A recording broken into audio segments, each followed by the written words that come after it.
for today. Not a lot, but Rick, the scientist, is predicting clouds and maybe lightning of a certain variety. He joins us now. Good morning. Good morning. Good morning, Tracy and Marcus. So celebrate Science Indiana. How'd that go for you?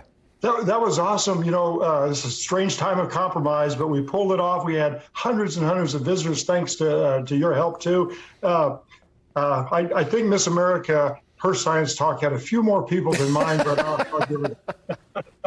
Oh, we understand that, but it's for curiosity's sake. But the eyeballs and the ears that you got, all the greater for science. So what do you have for us today?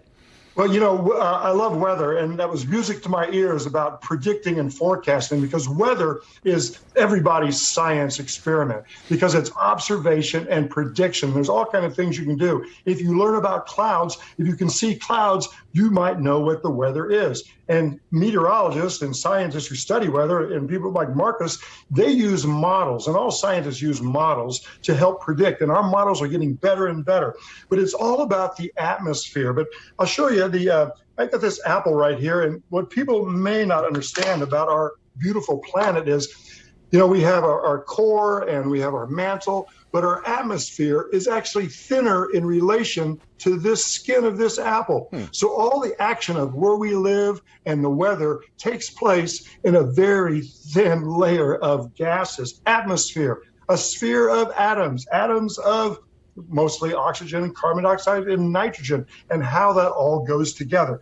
Well, you know, the people have learned about weather. There's a scientist, his name is Luke Howard, and Luke Howard was an Englishman who studied the weather and drew pictures of it, and he gave us the names. For example, cumulus was a Latin word to leap, and cirrus means curly hair, and stratus means layers. So Luke Howard is like a hero to people who study weather.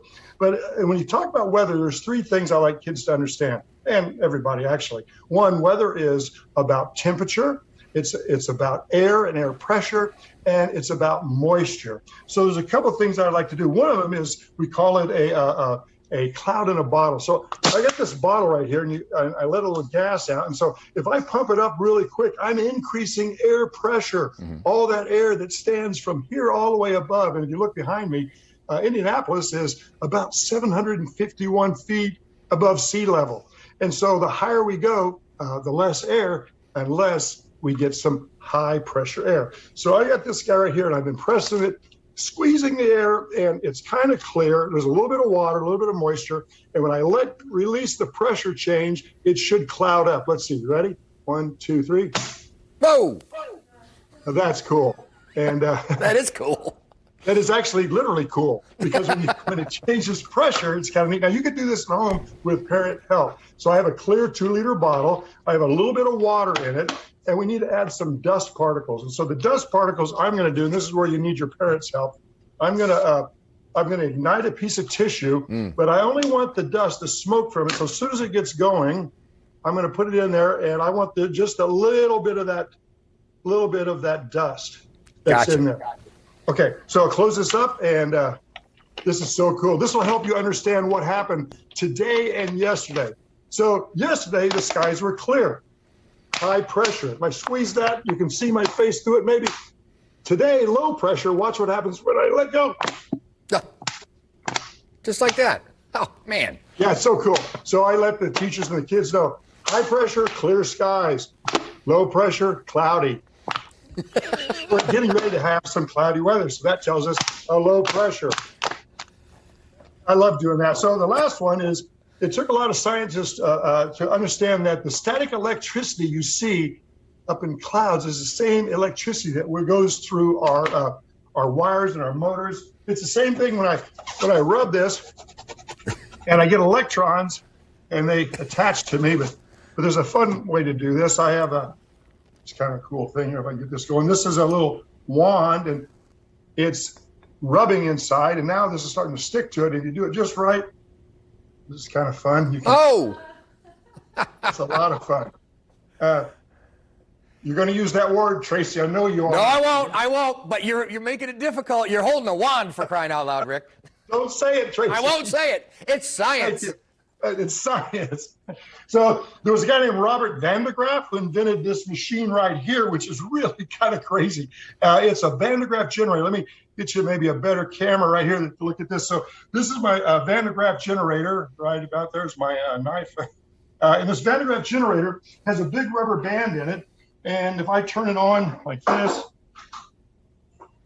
and you can see all those charges are going up and making these things stand up.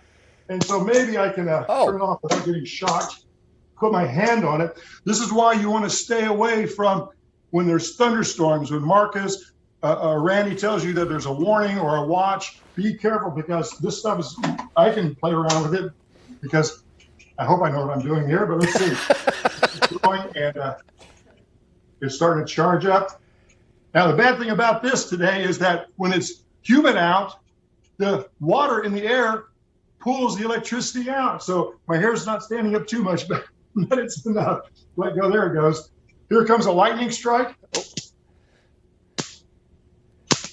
That's why you don't want to be in the path of two clouds or ground to cloud or cloud to ground, because you want your hair to look like mine, Tracy.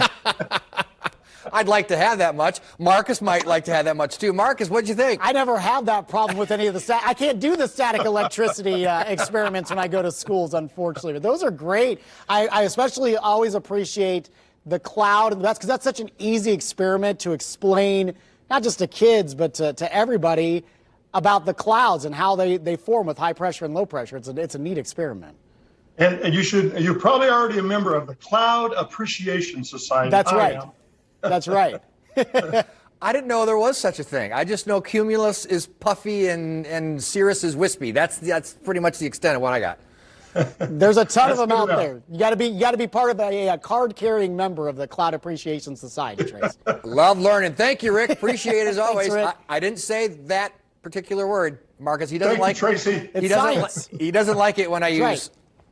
It's science. That's right. It's science. It's science. Thank you, Marcus. We'll get some science for you with the 8 Day coming up in a little bit. Amber, science.